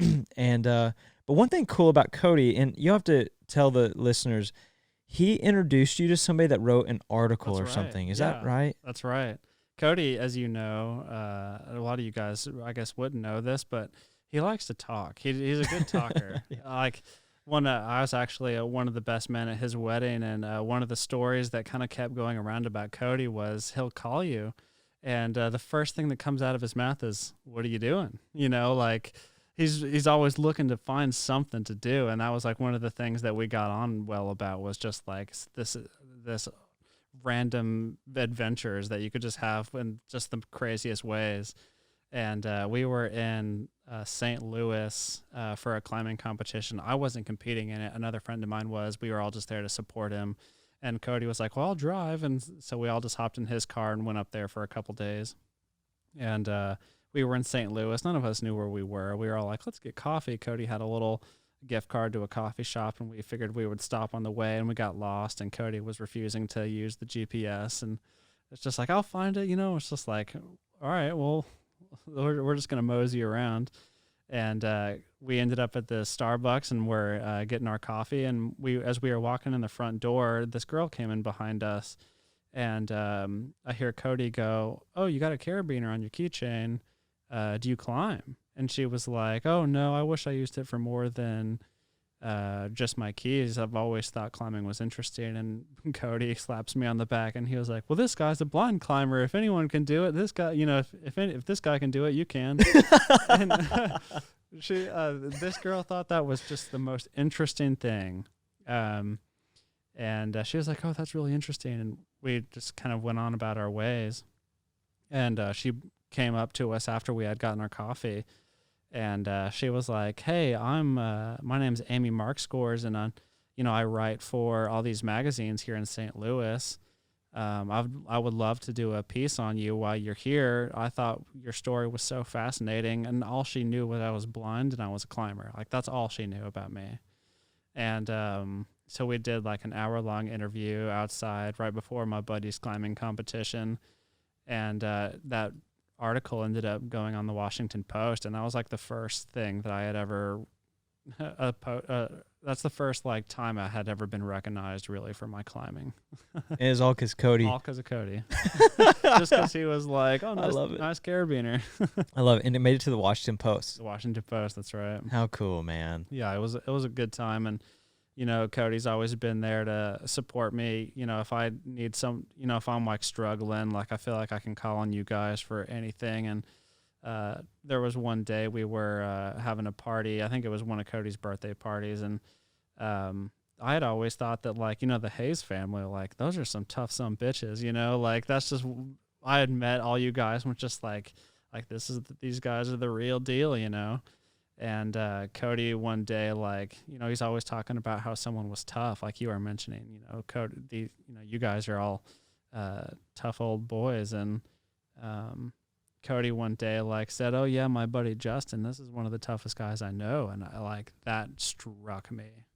Like, from that moment on, I was like, "Oh, okay, like, this is a brother now." Like, yeah, man. I don't know. It meant a lot to me that one of the toughest guys I knew would see me in that way. And I knew for Cody saying something like, "This is one of the toughest guys I know," is a pretty big badge of honor in my opinion. So it means a lot. So if you're listening, Cody, that was a big moment for me, buddy. Well, he's awesome. We love you, Cody. Have you listened to the Elon Musk, Joe Rogan Yeah, podcast? man. I thought that was really interesting. Would you? He talks about some chip that you put in your head and it would fix things. Yeah, Neuralink. Yeah, would you do that? Oh man, maybe. Would you sign up for that? I don't know. Like, I don't know what the side effects might be, but he talked specifically that it could replace vision. Yeah, that'd be interesting, huh? So if I'm not mistaken, it's like a little microchip, and it has like all these little spaghetti like diodes that kind of go into the different brain cortexes, and it kind of like uses that microchip as the motherboard and kind of sends all the information to the different parts of the brain. So if they could bypass my optic nerve, they could potentially fix my vision, because it's not my eyes that are damaged, it's the nerve itself. So they just need to reconnect that link, basically. Really? Yeah. So it sounds simple, but of course brain surgery is not simple. Wow. Yeah, like I wonder where we sign up. Yeah. So what did he say by 2021 or 22? Was it that he would pretty have soon? This, like this could potentially be a real thing. The thing about it is it worries me that there could potentially be like some security issues. Like what if, let's say, like 1% of the entire United States, or even 5% of the entire United States had Neuralink. If someone hacked it and like got control of that, you're talking about like hundreds of thousands of people like hacked, being controlled by somebody else. It kind of weirds me out a little bit. That's really interesting. I mean, I'm sure there's going to be like security measures in place, but that's like where my mind goes. Is it like Zoolander? What movie is it where they get? Anyway, I don't know. Yeah. But yeah, it would be fun. Would you do something like that? Hell no. You don't think so? You Hell wouldn't let no. anyone in your brain? We just got done talking about how tough my family is. They took all my toughness, bro. I'm the biggest wimp. I jam my toe, I complain about for 2 days. I don't know. I've never had surgery. I've never been really? I've never been put to sleep. I've never nothing like that. I wouldn't say you should go out of your way to experience it, but Yeah. it's Yeah. hard, I suppose. I was telling my dad the other day, I'd like to get my nose fixed. My nose is really jacked up. Oh, really? Yeah, like I don't know if you can see it, but Oh, no, man. Your looks are lost on me, unfortunately. yeah, right here. Blind guy. Can you see it? No way. No, that's the nice thing for sure about being visually impaired. You can't tell. Yeah, exactly. No, like, I don't see the beautiful women when they walk down the street. I don't see the horrific side of someone that shouldn't be in a certain swimsuit or anything like that. You know, it's just like kind of lost in my own world. just love them for what they are. Exactly. That's great. No, you're unbiased. It is good, yeah, because, you know, oftentimes I do feel like people are too caught up on the way that their appearance means too much to people, I think. Man, today's day and age. Yeah, it for gets sure. hard. Like, I know most of my friends off their voice, not like what they look like. And that's like important to me. How crazy is that? Never thought of it like that. Yeah, so kind of with today's day and age with the masks, I kind of feel like everyone's back to my playing field a bit. Like the face doesn't matter as much. It's more about like who they are as a person and like, you know, the voice. And So you said that you have a girlfriend. Like, yeah. Can we talk about that? Like back when yeah. you were dating, how did you like have a good buddy? Were you ever like, hey, just like, is this a good one or not? You know, that has actually been a thing before. Like really? Cody and I at a bar or something like that. Like, hey, she's hitting on you, and I'm like, what do you think, dude? Like, should I go for it? And he's like, yeah, yes or no, you know. No, but yeah, whenever Tammy is her name, whenever we first started dating, we had kind of known each other a little bit. We had met like 4 or 5 years ago at Horseshoe, and she knew who I was. I knew who she was. She's pretty famous in the acrobatic community. Like I'm fairly well known in the climbing community. So we had known about each other, and then one day we just reconnected. We hung out a little bit before, I went to we were supposed to hang out before I went to Colorado, but then she ended up coming out to Colorado for a climbing trip, like towards the end of it, and we just got to know each other we've been traveling together a lot now, so yeah, we just kind of got to know each other outside of Oklahoma, and she's been really quick to pick up on all the kind of support that I need. Like I say this a lot where I'm like, oh, can I borrow your eyes? For like receipts or credit card machines or just at any point really where I need to be able to see what's going on. I'll just be like, hey, Taos, can I borrow your eyes for this like signature here or something like that? And you could just be like, it's right here, Bo. Rock on. Yeah, so she's cool. Yeah, she helps you out. Yeah, yeah, she's a really awesome person. So feel fortunate for sure. That's cool, man. What about you? I know you. You're a man of exquisite taste. You, Man, the reason I'm single is because I don't want to cheat on my Instagram crush. okay. Yeah, she's appreciate yeah, that. man, she's something else, man, and I've liked all her pictures. I'm just waiting for that follow back, Okay, you know. That's right. That's right. Yeah, no, there's nobody. There's nobody, like, how does that saying go? There's nobody that I'm texting that could possibly ever be yeah, I don't have any. Yeah. Yeah. And I think it's by design, and I don't know if you're religious. I am a Christian. Oddly enough, everybody's been pulled away from me. Like I've had even very recently, I had somebody that I was really interested in. I was really digging them, but I think there's a reason why they've been pulled. I think this is really a time to concentrate on this podcast. Yeah. I'm putting myself out there. It takes a lot. It takes a lot more than I ever thought. And I travel for work. Yeah. I just quit my corporate job. How did that feel? It felt really good. Okay, there's two sides to it. It did feel good, but I've worked my whole career to get that job. Yeah. And somebody is going to be very, very blessed and very grateful to have that job. So I don't want to ever come across that I'm arrogant or think I'm too good for the job. I just wasn't a good fit. I had stressed out so much that I was not sleeping. I had gotten shingles. I had gotten ulcers. Oh, wow. Like, yeah. When you manage, whenever you've been given the responsibility for 600 to 800 people's safety, the budget and schedule, and got to make it all happen, it was to be honest, I was honest with myself. I wasn't qualified for the job, and I just told him before I really messed something up. So it wasn't. Once I got past that, yeah, I'm glad I made a good choice. Yeah.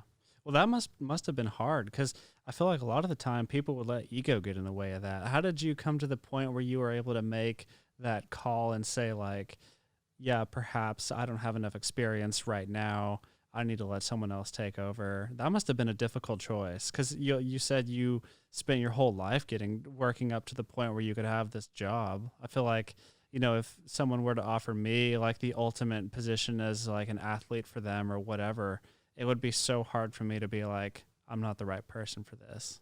It was very difficult. And to tell you I wasn't teary-eyed whenever I made the call would be an absolute lie, because I was very blessed and fortunate. The man that hired me, Todd, if you're out there and listening to this by chance, I mean, he believed in me, and he did give me a badass role. Yeah. Reminder, I don't have a college education.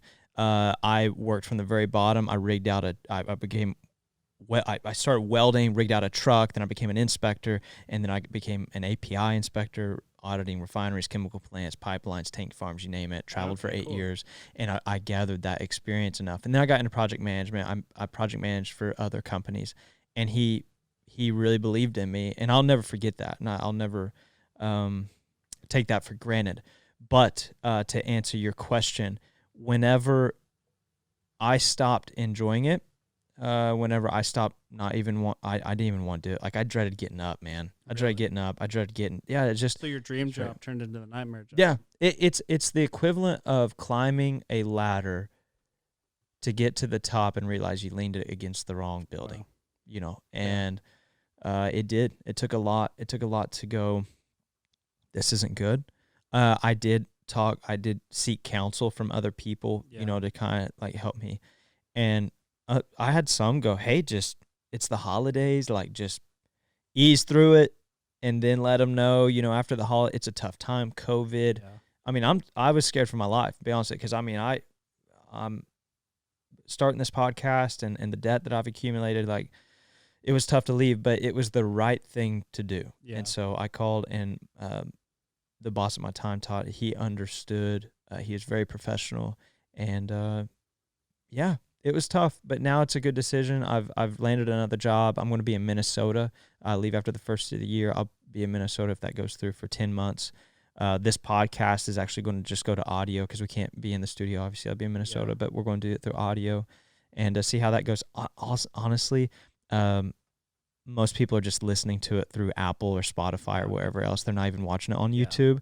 We'll just go to audio. But the thing that you're missing if you're listening to this on audio is how dope your studio is. No one gets to appreciate that. Yeah. In fact, I've had a lot of people reach out to me and ask about podcasts. They're wanting to start their own, which I welcome everybody. I love the podcast world, and I think it's a place that we can all come and be heard. If I was to give advice, this is cool. I love it, and it might separate me from the rest, but I didn't realize how, and even me, I didn't even look at myself. Like I've maybe watched 1 or 2 episodes of Joe Rogan on YouTube. Yeah. Everything else I've listened to hundreds of them, and it's all the audio. And so I really put a lot of my money and stuff right here, whenever really I should have probably just been doing the audio first. Yeah. But thank you for the compliment, because I worked my ass off. I actually took that wood down, burnt it, and put it up and installed everything you see. So with the help of my cousin Rance and That's I. Awesome. Oh, shout out to Rance Hayes. Yeah, man, Rance and Brock. So, yeah. That's awesome, man. Yeah, so thank you for the compliment. Yeah, absolutely. On the topic of advice, I'm just curious on this, is because I'm a bit of a philosophic thinker. So I find it interesting that when seeking counsel and being able to leave or walk away from your dream job, do you have any advice to anybody you would be able to impart, and kind of in the sense of, how do you put ego aside? You've gotten to the place you've always wanted to, the pinnacle of where you want to be. How do you have the where does the mirror come in? Like, how do you see introspectively and set the ego aside and make a decision like that? Well, it was pretty humbling for me because, like I'd mentioned, I was so unhappy. Yeah. So that helped. Ego went away real quick, and I did feel like a failure because I had already been presented to this company, a big corporate Forbes 500 company, as a very good project manager, and I wasn't doing a very good job. So there was a lot of that. But I would have to say, one thing that, oh man, that's such a good question. I just knew that I wasn't that type of person, and it took me getting there to realize that. Yeah. And I think I finally came to the realization that, I could get through this, but it was going to come at a cost, and I was going to lose years. Like, for instance, the project that I was overseeing was going to happen in 2022. So, all of 2021 was going to be me putting effort into this $70 million project that, at the end of the day, I wasn't the man cut out for it. Yeah. Project management, man, you're going to have a lot of hard conversations. And also in the corporate world, something that nobody really told me is, okay, so whenever you're growing up, your parents always tell you, have morals, have standards. And whenever you believe in something, stand by it. Yeah. Well, in the corporate world, it's a lot like the Army. It's like, we're giving you orders to march up that hill, and your whole platoon, tell them, we're going to go up the hill. And you're like, well, I know we're going to die. Yeah. And they're like, we don't, okay, you missed the whole part where we just told you to tell everybody behind you that go up the hill. We don't care that, you don't worry about the result. And that's how corporate was for me. And I just sat there in those meetings going, oh my gosh, I do not believe in this. I do not believe in the route we're going. And then at the end of the day, I had to enforce it. It was all these people making these decisions. And then it's like, okay, Taos, you got it. Yeah. And I'm like, sure, man. So then I had to be the guy that was walking around telling people put your mask on and do all this stuff. It's that was a big one. The COVID deal added a lot of pressure because, I can imagine. Yeah, it's because you're doing an outage, a big project with, on each shift you have 300 to 400 people trying to do a job. That is not an easy job. It's very, very physically demanding. And you're walking around while somebody's grunting it out over a bolt trying to detach something or a valve or lift heavy, and you're like, hey, sir, I don't know if you noticed today, but there's a virus and you need to remember to put that mask on.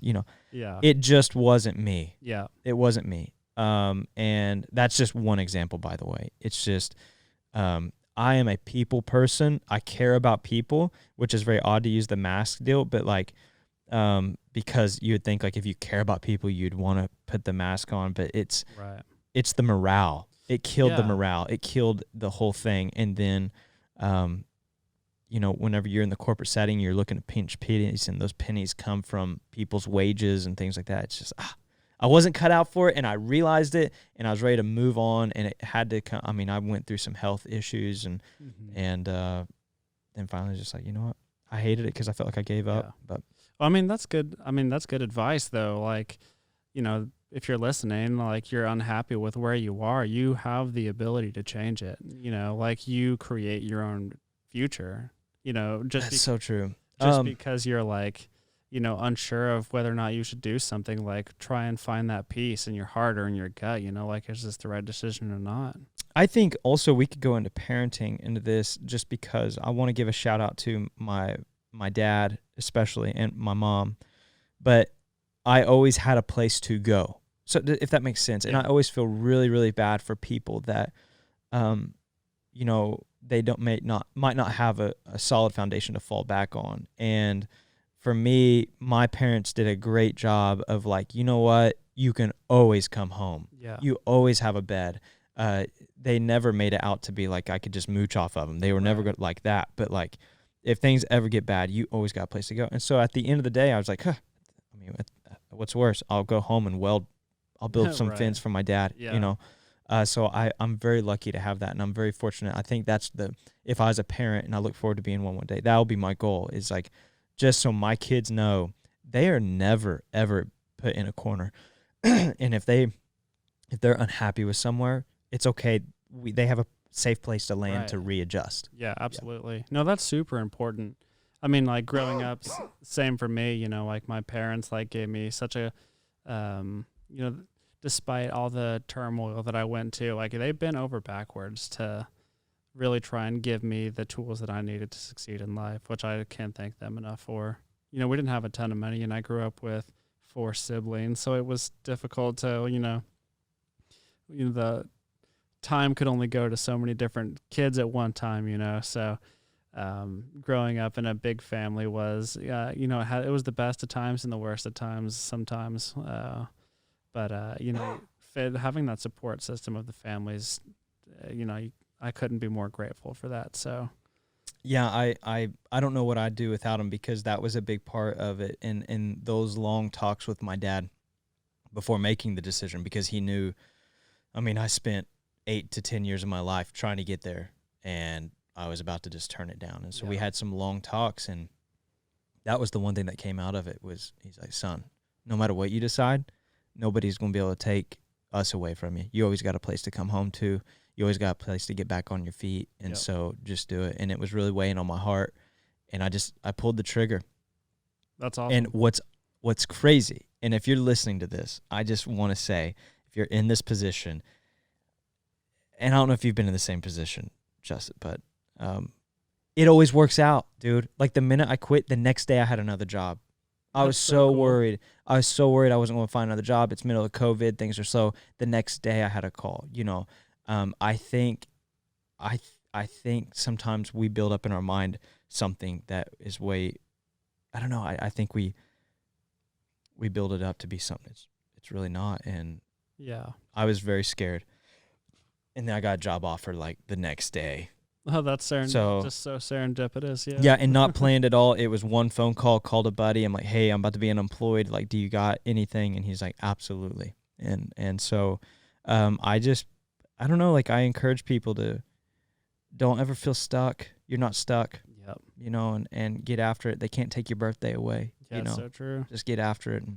And don't be willing to fail. I think, and we were just talking about this. Don't be willing to, or be willing to fail. Yeah, be willing to fail. Like, and that we were talking about this at dinner, just like showing the process and be willing to like be humble enough to fail in front of people and not even in front of people, but more importantly, like be willing to fail to yourself. Like we're all our own worst critics. I'm such a perfectionist.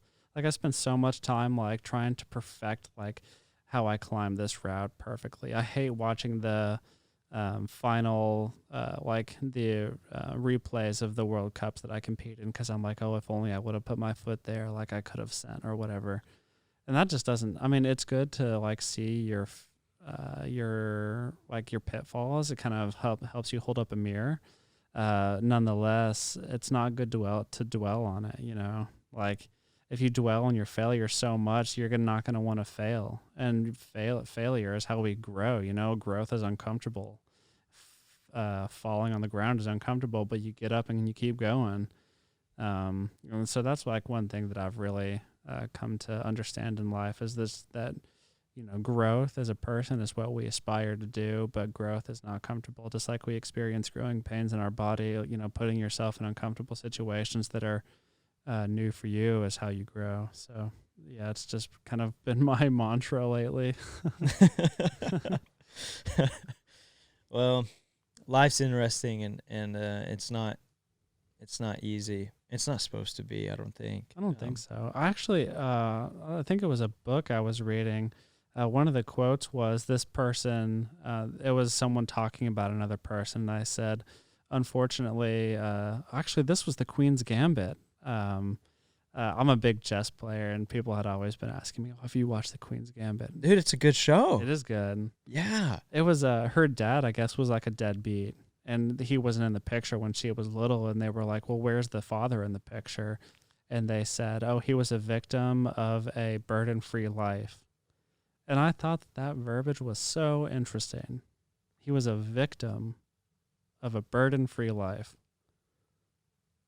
How? Almost as though it's unnormal. It's counterintuitive, or whatever word you want to say. To have a life that is easy, like it's they almost painted it as though having a carefree life is a bad thing in that situation. I thought that was so fascinating, because it's almost as though they were suggesting that having burdens is what makes us human. Like being a part of society and having a care, like giving a damn about something, is like what's important. I don't know. I found that to be so interesting. Yeah, it is. And do you listen to Jordan B. Peterson? Do you know who that is at all? I don't believe so. No. I'll have to show you, but he's about that. You got to have an aim. You got to have a purpose. Yeah. And you got to pick up this burden of life and take responsibility of it and march forward with it. Yeah, absolutely. And yeah, it's so true. Did you get into the Queen's Gambit? I did. I haven't finished it yet, so don't spoil it, man. But I won't say anything. I'm about 3 or 4 episodes in, and it's really good. I never thought anybody could turn chess into something worth watching. Yeah. And damn it, if they did. It's it's interesting. It's blown. It's blown up, especially in the chess community. I mean, I've been playing my entire life, but more seriously, I've been studying it like theory and variations and tactics and strategy and stuff for about 2 years now, or maybe a year and a half. But I just thought it was so fascinating that they had all the real, it was all real chess. Like they had a grandmaster consult on like the moves and the openings. And I think that just kind of being a bit of a chess nerd, that was my favorite part. It's all real. I love it. And do you remember, I don't know why I connected so well, or I think there's a lot to get out of just the guy in the basement. I think he's the janitor or something. Yeah, he's the mechanic or the janitor or whatever at the, what was she at the nun school? I think it was an orphanage. Orphanage, thank you. I'm butchering that so bad. But it was a church, if I'm not It was mistaken. like a church. So anyway, but he was in the basement, and that's where he kind of brought her in and taught her. And what a great just tip of the hat to people that give back, even when they aren't even in a place to. Yeah. Like he had every reason not to help her. Yeah, seemingly like in a destitute situation. So cool. And I think that's what makes the world so great, is there's something to learn from everybody. And I had a grandfather that preached that of you have to, it's advantageous in life to treat the janitor just like you would the principal, Exactly. you know, Yep. and I love that. I love that. Yeah, I mean, you never know who you're gonna meet, you know, and who's gonna end up being who. Like there was a gentleman that I met in the airport of St. Louis. I was on my way to DC, and this guy like heard my story. I was navigating the airport on my own, just kind of using people when I need to. Hey, I need help getting to my flight. Can you take me to this place? This guy heard all this, came and sat down next to me, and we just got to talking. He ended up helping me through the rest of my connecting flights, bro. Like this guy was like just one in a million. He ended up taking me to my buddy and like giving me a hug on the way out. And it's just so cool running into those people. Yeah, you never know who you're going to meet, and, you know, respect everybody. And those people you could end up running into again, and they could be in a situation where it's, you know, it's advantageous for you. And, you know, your impact on that person could, you know, they could remember you and be like, oh, you're so-and-so. And, you know, I've actually been in situations where it was like that was the person interviewing me for like an athlete position. And it just so happened that I had met them previously, like a couple years ago at another separate event, or like out at a crag or a boulder field or something like that. And it was perfect because, you know, they were just like, you're an awesome person. I'm like, well, I try to, you know, introduce myself the same to everybody, whether they be like some top level person at a company or just some homie that I meet at a boulder. It's so true. I have a great example of this. I have a great friend named Trent, and Trent and his wife Kayla introduced me to their good friends, Will and Chrissy. And I got to hang out with them one evening, and then at Trent and Kayla's wedding, Will and Chrissy were there, and Will actually came up and said hi to me. And I remember I was busy. I was part of the wedding, and I remember saying hi to him, and I did want to have a discussion with him, but he was like, hey, I'll catch you later. But I never caught up with him. I hung out with Trent the other night, and he showed me that Will is like, he was in the Forbes magazine. Forbes did a deal of successful people under 30 years old. 30 under 30. Yeah, so come to find out, Will has pretty much reinvented rocket fuel. No way. Yeah, and so I messaged him, and it was just like, dude, congratulations for one. He's also newly engaged to Chrissy, so they're like this power couple that are amazing. That's so cool. And I'm like shouting out right now just for you, Will, because I wish I would have had that conversation with him, you know, and it just goes to show you never know who anybody is, because I just thought, you know, it's like Will's Will, and he's a great guy, and Chrissy is too. And anyway, it's beneficial to be nice to people, because Will, come to find out, is a badass, and he was in Forbes magazine, and I wrote him, and hopefully I'll get him here on this show. But just like what you're saying, be nice to everybody. And yeah, I kind of wish I would have definitely made more time at the wedding to go talk to Will, because I would have known a little more of what he's up to. But yeah, I mean, I'm sure he'd appreciate you for being intent on being a part of the wedding, you know. Yeah, well, I mean, that's you know, I'm not a big wedding guy, but I really enjoy, you know, being a part. Like, you know, when Cody asked me to be his best man, I was like, holy shit, of course, you know. Yeah. So. Yeah. Well, Will, if you're listening to this, man, I'm sorry I didn't make time, but come hang out with us. Yeah, man, this is a place to be. Yeah. Props on recreating rocket fuel. Yeah, it's something crazy with 3D printing and all kinds of cool stuff. That's really cool. Yeah, he's doing some cool stuff. But that's awesome. But yeah, it is. It's being kind, always being kind. And, yeah, man. And no matter who anybody is. So. It's interesting. Do you find that the more that you travel, the more that you notice Oklahoma's special, and that kind of like, maybe it doesn't have to be just Oklahoma. Maybe it's a southern thing, but especially in Oklahoma, like I'll go out and I'll be like, I was in Boston a couple of years ago, and everyone was saying like, stop being so nice. You know, like not everyone's like holding the door for everyone. I'm like, I'm a southern boy. Like this is what I do.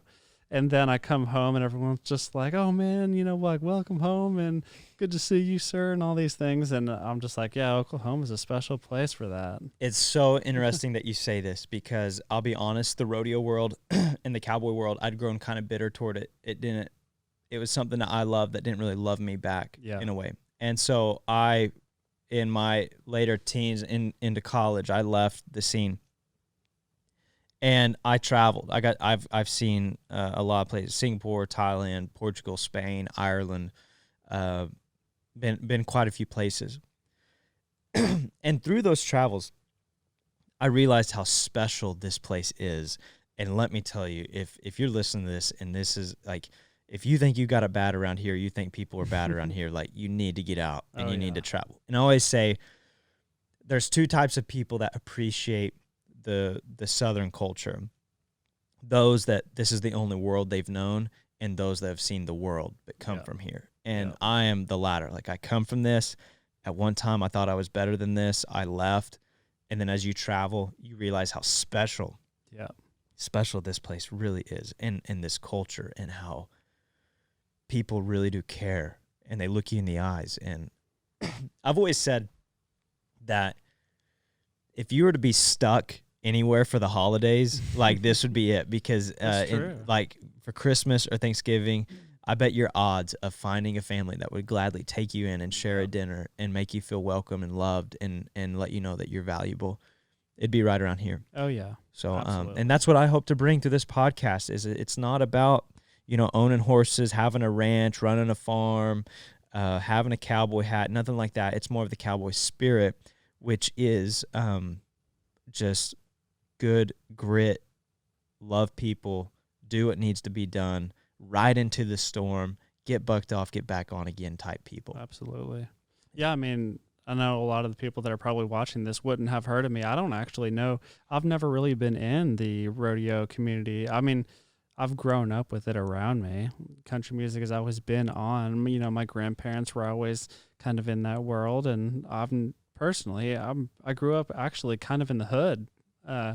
I live in a part of town that's there's been drive-bys and home invasions and shootings and deaths, and I mean, as crazy as you can imagine. And so I've always had this really interesting juxtaposition of living in Oklahoma, and some of my friends are into rodeo, and I'm a climber, and I love rap music and techno, but all of us somehow have found this like kinship. And I just think that's so cool. Like, being able to be such good friends with people that are nothing like you, but like, you know, at the end of the day, it doesn't matter what you're into. Like, having brothers and sisters that'll check in on you, and you know, it just kind of feels like family around here, which is just so valuable.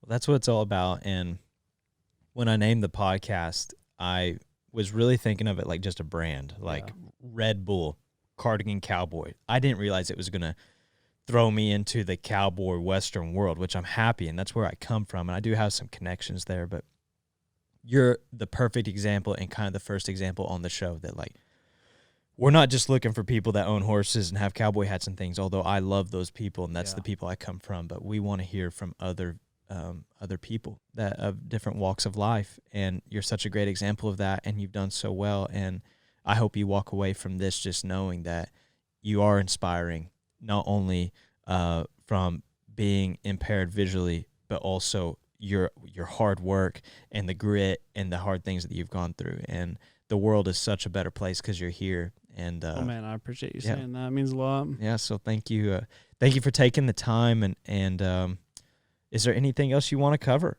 Man, I guess keep a lookout for our documentary. Okay. We'll be filming for the next year or so. The IFSC, or the International Federation of Sport Climbing, has announced 4 competitions. So I'll be going to, hopefully, if everything works out, we got to find the money for it somehow. But Innsbruck, Austria is the first stop. Briançon, France is the second.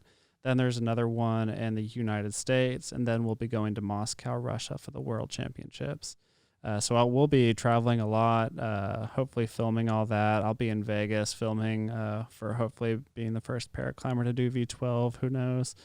Yeah, just working hard, man. So just keep your eyes peeled for some new things. I'll be posting a lot to my YouTube channel. You guys can kind of keep up with what I'm doing at Vanga Salas on Instagram, and hopefully I'll have a chance to come back on the show and we can catch up. Absolutely. We're promising everybody the first 100 episodes that we have we're promising that they get to come back. So you're always welcome no matter what. Sick, yeah. And yeah, how do you find you on YouTube? What's it? Is it Justin? So if you just search Justin Salas, Justin and Salas, and it should bring you to my channel. Cool. And you're sponsored by? Right now I'm sponsored, being supported by Evolve and PhysiVantage, as well as some other companies that just float me some gear. So yeah, really big shout out to Evolve and PhysiVantage, like those dudes of they're companies, but I just feel so fortunate. Evolve is a big they're a climbing shoe company and big supporter for paraclimbing. They make amputation prosthetics for climbers. So if you are missing a leg and you want to get into climbing, they actually make a foot that attaches to your prosthetic, so you can have a climbing shoe on your prosthetic, which is really cool. So they do a lot for the disabled climbing world, and PhysiVantage is a supplement company, and they've just been like one of the biggest supporters of what I'm doing. And Pusher, one of the owners of a hold company, was giving me money to do competitions and Boulder Denim and DMM. And I mean, I just could keep going. Like, I just feel blessed to have these people in my life to kind of keep the passion going, Well, man, you're awesome. And if you're done, I say we just hit the off button and sip a little more whiskey. Sounds great to me. Justin, thanks for having me on the show. It's been a blast. Absolutely, man. You're welcome back anytime. And thank you. And let's figure out how to get you on a bull. Yes, sir. Hell yeah. Thank you, brother. All right, man.